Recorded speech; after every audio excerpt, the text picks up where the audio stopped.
Boa noite, meus irmãos. Sejam muito bem-vindos ao nosso grupo espírita Aprendizes da Fraternidade. Também dou boas-vindas aos nossos irmãos espirituais que aqui estão assistindo, acompanhando, nos dando assistência em mais essa palestra, mais este momento de compartilhamento, porque eu digo sempre que uma palestra nunca é unidimensional.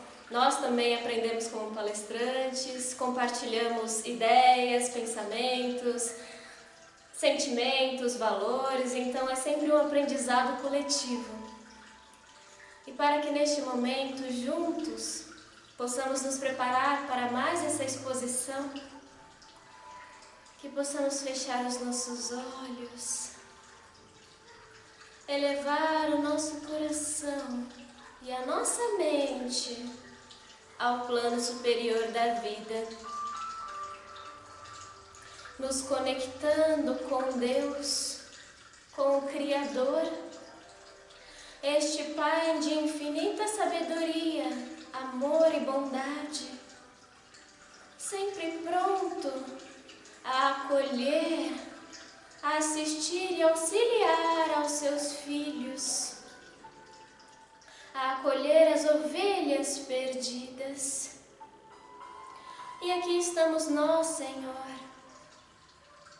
Este processo de aprendizado, de desconstrução do homem velho, de transcendência para a vida superior, da nossa transformação enquanto seres imortais. Pai, aqui estamos à procura da nossa renovação como seus filhos, nesta jornada de descoberta íntima, de crescimento espiritual. E aqui comungamos, Senhor, em Teu nome, por Teu nome e para o Teu nome, em busca desta transformação. Agradecidos que somos, ó Pai, pela presença espiritual aqui, amiga, a nos assessorar, nos acolher, nos assistir neste trabalho, em mais esta palestra. E pedimos humildemente a permissão do plano maior da vida, para darmos por início a esta explanação. Assim dizendo, Pai nosso que estais no céu, santificado seja o vosso nome, venha a nós o vosso reino, seja feita a vossa vontade, assim na terra como no céu. O pão nosso de cada dia nos dai hoje. Perdoai as nossas ofensas, assim como nós perdoamos a quem nos tem ofendido. E não nos deixeis cair em tentação, Senhor. Livra-nos de todo o mal, que assim seja. Bom, meus irmãos, na palestra de hoje eu irei falar sobre o céu e o inferno na visão espírita. É inegável que o destino do homem após a morte sempre foi objeto de debate, discussão e pode-se dizer até de preocupação entre os homens, desde os tempos mais antigos. E para tanto surgiram diversas teorias e sistemas explicativos sobre essa questão, desde concepções materialistas, negacionistas, espiritualistas, inclusive propriamente espíritas. Além disso, não podemos negar que, em se tratando das penas e recompensas destinadas aos homens após a morte, é muito comum associarmos a ideia de regiões destinadas aos bem-aventurados e aos desventurados, também chamadas por algumas doutrinas e religiões como céu e inferno. Quando eu estava estava na juventude, há um tempinho, alguns anos atrás, nós tivemos várias aulas de discussão sobre a vida no mundo espiritual, tendo por base a obra, o filme Nosso Lar, que naquele momento era e ainda é uma grande referência de conteúdo audiovisual espírita. E com o passar do tempo, dos anos, eu percebi como nós pintávamos o mundo espiritual com elementos originados da concepção católica sobre o céu e o inferno. O que é até muito compreensível. Afinal, nós vivemos em um país de tradição cristã, associado aos princípios do catolicismo. Essas ideias são difundidas universalmente e culturalmente, e não podemos esquecer que, como espíritos imortais, nós vivemos várias encarnações e séculos sob a influência do pensamento da existência de um céu e um inferno com determinadas características. Logo, trazemos estas representações em nosso imaginário inconsciente.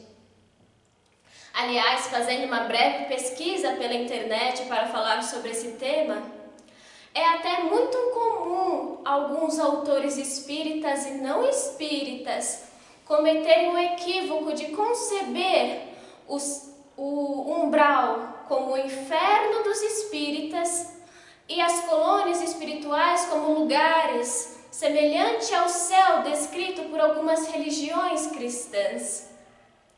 Mas, afinal, o que comumente se entende por céu e o inferno? E como o Espiritismo concebe a questão das penas e recompensas futuras? Claro que, como alguém que adora história, eu sempre busco saber a origem de certas presunções. E é curioso notar que a ideia que se faz da existência de lugares específicos para as penas e recompensas futuras era ancorada sobretudo na tese geocêntrica, isto é, da Terra como centro do universo. Logo, o céu era localizado no alto do firmamento, idealizado como uma abóbada celeste, e o inferno embaixo, mais especificamente nas cavidades, nas entranhas, nos abismos do planeta. Daí as expressões subir, estar no mais alto dos céus ou ser precipitado no fogo do inferno. No sentido teológico, céu é uma palavra derivada do latim caelum, não sei se é assim se pronuncia, que significa abóbada celeste, morada dos deuses. O céu é entendido, então, como um lugar onde os justos gozarão da felicidade eterna. É, portanto, uma realidade superior, literalmente, que notadamente se contrapõe ao inferno. Por outro lado, o inferno, do latim inferna, de infernos, inferior, que está embaixo, sempre foi descrito como uma região tenebrosa, síntese de todas as agonias, suplícios e dores, de penas irremessíveis, tendo, claro, o fogo como a base de todos os tormentos.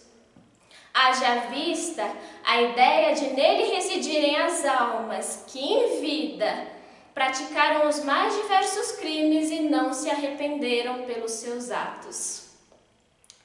Curiosamente, a concepção de céu e inferno dos pagãos, em especial dos gregos e dos babilônios, serviu de modelo e inspiração para muitas representações de outras doutrinas e religiões, como, por exemplo, do próprio cristianismo. Afinal, de forma natural ou não, as culturas se conversam, elas se interrelacionam, elas se influenciam. Tirando os nomes e algumas nomenclaturas, variâncias, há entre eles inúmeras inúmeras semelhanças. Ambos circunscrevem geograficamente o céu em regiões superiores e o inferno em regiões inferiores. Ambos apresentam o seu chefe, o seu responsável. Num e no outro, o inferno é um reflexo tenebroso da terra, caracterizado por prantos, tormentos e torturas eternas. O fogo material é a base de todos os tormentos, pois é o símbolo dos mais cruéis sofrimentos. E basicamente o destino eterno do homem é definido segundo o que se faz única e exclusivamente em vida. Para as almas há praticamente duas situações: a felicidade eterna ou o sofrimento absoluto. Desse modo, é possível perceber que essas alegorias e representações, amplamente difundidas desde os tempos mais antigos, detêm características estritamente materiais, pois o homem primitivo, com suas limitações evolutivas, intelectivas e mentais, morais, melhor dizendo, só podia conceber a vida futura a partir de arquétipos, elementos materiais. Como o próprio Kardec nos diz no livro Céu e Inferno, enquanto o homem for dominado pela matéria, pode só imperfeitamente compreender a espiritualidade. É por isso que faz das penas e dos gozos futuros um quadro mais material que espiritual. Capítulo 4, item 1. Em outras palavras, tudo é assimilado em razão da sua própria natureza. Quanto mais próximo do estado primitivo, mais materializado é o homem. Em função disso, a cultura, as tradições, os costumes, o imaginário e as concepções religiosas dos homens, desde os tempos mais antigos, foram construídas a partir de bases concretas, sólidas, materiais, e serviam como forma de regulação social e moral. Por suas limitações, eles não podiam fazer de Deus, de seus atributos e da vida futura, senão uma ideia imperfeita, vaga ou semelhante à sua própria natureza, percepção e realidade. Um reflexo da própria vida material. Uma religião de todo amor, justiça, toda espiritual, de toda caridade, estava aquém da sua compreensão e entendimento. Em vista disso, a revelação das coisas materiais, das coisas espirituais, melhor dizendo, se deu de forma gradual, lenta. O Cristo, por exemplo, sabia que naquele momento não poderia revelar todos os mistérios do futuro, ou destruir bruscamente crenças historicamente enraizadas, ou se estender para além da condição de entendimento do povo da época. Por isso, limitou-se a semear de forma alegórica os ensinamentos, fazendo uso de imagens, de elementos sólidos, concretos, que tocassem os sentidos materiais, os sentidos humanos, para que nossos irmãos pudessem compreender minimamente a vida espiritual. Por outro lado, se Jesus se achava na impossibilidade de entrar nos detalhes do porvir, deixando ao cuidado do tempo a retificação e o desenvolvimento destas ideias, ele nos apresenta a condição do arrependimento. nos apresenta um Deus Pai, justo, misericordioso, amoroso e benevolente, pronto a receber os filhos pródigos e as ovelhas perdidas de volta ao lar paterno. Se puder me valer das palavras da Bíblia, no capítulo 18, versículo 24 de Mateus, é dito: não é da vontade do vosso Pai que nenhum destes pequeninos se perca. E em Timóteo, capítulo 2, versículo 4, Deus quer que todos os homens se salvem e venham ao conhecimento da verdade. O que Deus quer se cumpre, sua vontade é soberana. Então, meus irmãos, se Deus é infinito em todas as perfeições e também é infinitamente justo, por que relegaria algum de seus filhos à eterna bem-aventurança e outros ao sofrimento absoluto? Estava assim reservado ao Espiritismo dar a tudo isso a explicação mais racional, mais lógica e, sobretudo, mais consoladora para a humanidade.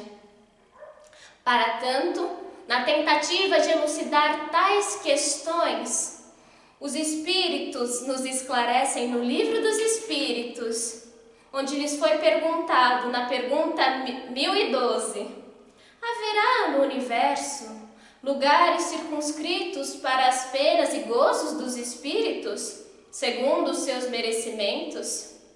E os espíritos, de forma resumida, respondem: são apenas figuras e alegorias.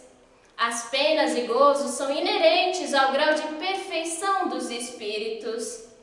Cada um tira de si mesmo o princípio de sua felicidade ou de sua desgraça. Existem espíritos felizes e infelizes por toda a parte. E como eles estão por toda a parte, nenhum lugar circunscrito ou fechado existe especialmente destinado a uma coisa ou outra.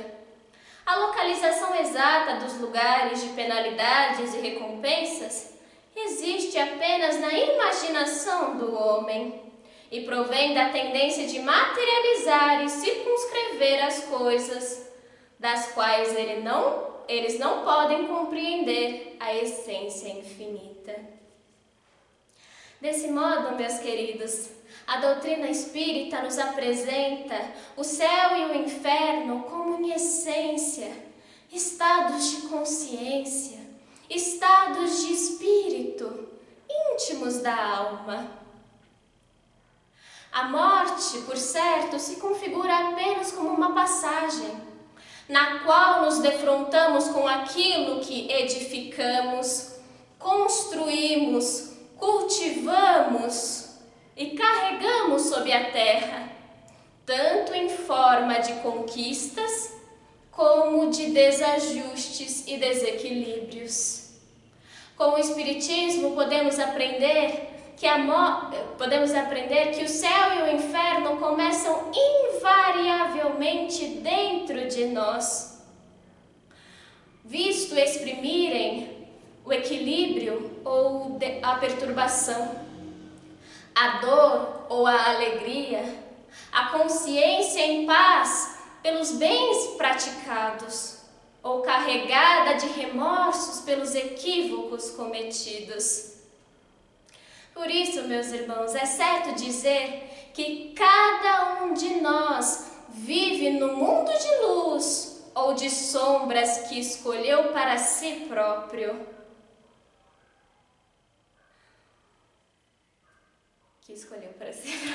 Peraí, gente, deixa eu beber um pouco de água, tá? São nossos pensamentos e sentimentos que determinam a realidade que nos envolve, sendo o sofrimento ou a felicidade inerente às qualidades do ser imortal, ou ao grau de depuração e de perfeição do espírito, onde quer que estivermos, carregamos o estado de céu, de felicidade, de plenitude íntima, ou de inferno, de infelicidade. Agora, por acaso isso desvalida a existência do umbral? Lugar onde prevalecem transitoriamente os espíritos em desequilíbrio, que guardam no seu íntimo a revolta, a rebeldia, a angústia e o tormento, ou dos mundos superiores, onde as almas gozam plenamente das suas faculdades, dão ao seu júbilo uma finalidade nobre e útil, sem as tribulações da vida material ou as angústias inerentes à inferioridade? Não, pois ao final a lei de atração, de sintonia vibratória, as relações de afinidade e simpatia representam a base da organização social no além-túmulo. Semelhante atrai semelhante, os afins espirituais. Só que o estado psíquico e íntimo da criatura antecede o lugar em que ela se encontra. Não é necessário lugares específicos para as felicidades ou os tormentos. As zonas umbralinas e superiores são determinadas pelos espíritos que ali se encontram. São um reflexo das ideias e das projeções mentais dos seres, dos espíritos que ali se sintonizam. Por isso, o inferno, ou como quiserem chamar, pode estar em qualquer lugar onde haja espíritos que sejam infelizes, que estejam em desequilíbrio. Assim como o céu pode estar em toda parte, onde haja espíritos que sejam felizes. E não podemos esquecer, meus amigos, que estamos falando de um Deus misericordioso, que jamais relegaria os seus filhos às penas e tormentos eternos. Desse modo, esse estado de dor e amargura, sustentado pelos nossos próprios desequilíbrios, é apenas transitório. E o arrependimento se apresenta como o primeiro passo para o melhoramento da criatura. Mas ele, por si, não basta. É necessário o despertar, a consciência da necessidade da mudança e a reparação. Arrependimento, expiação e reparação são as três condições necessárias para o nosso reequilíbrio, para nos reharmonizarmos perante a consciência e as leis divinas, retificarmos nossas faltas, retificarmos os danos que cometemos e nos reconectarmos com o Pai Celestial. Portanto, meus queridos, a lição que fica disso tudo é que nós somos os autores do nosso próprio destino. Como dizia no livro Pequeno Príncipe, tu és responsável por aquilo que tu cativas. Vivemos no clima espiritual que elegemos para nós mesmos. Então, que aproveitemos esta oportunidade em vida, estas oportunidades, para transcendermos, para nos transformarmos moralmente, para sermos verdadeiras pessoas de bem, na verdadeira acepção desta palavra, e assim conquistarmos este estado de céu interior. Como Jesus mesmo dizia, para chegarmos, conquistarmos o reino dos céus, que começa invariavelmente dentro de nós, no templo do coração. E assim, meus irmãos, eu finalizo esta palestra, deixando esta mensagem de encorajamento, de otimismo, para que possamos procurar fazer a mudança em nossas vidas. Também recomendo a leitura do livro Céu e Inferno, segundo a doutrina espírita, de nosso irmão Allan Kardec, que nos traz valiosos ensinamentos em relação às penas e recompensas futuras, com relação à vida futura. É importante que nós busquemos nos aprofundar na doutrina espírita a partir das outras obras da codificação, das obras complementares também, como as obras de André Luiz e tantas outras valiosas, para conquistarmos um conhecimento autêntico e consolador que a doutrina espírita nos vem trazer. E para que assim possamos finalizar, fechando os nossos olhos, elevando, Senhor, o nosso pensamento até vós, agradecidos que somos, ó Pai, pela oportunidade de estarmos aqui em vida, pela oportunidade que nos é dada de transcendermos, Senhor, de fazermos a mudança em nossas vidas, pois somos os autores deste livro, deste destino, a cada um, Senhor, segundo as suas obras. Então que possamos angariar obras de amor, de fraternidade, de afeto, de caridade e de consolo ao próximo, fortalecendo essa rede de solidariedade, essa rede de amor, de simpatia, de fraternidade.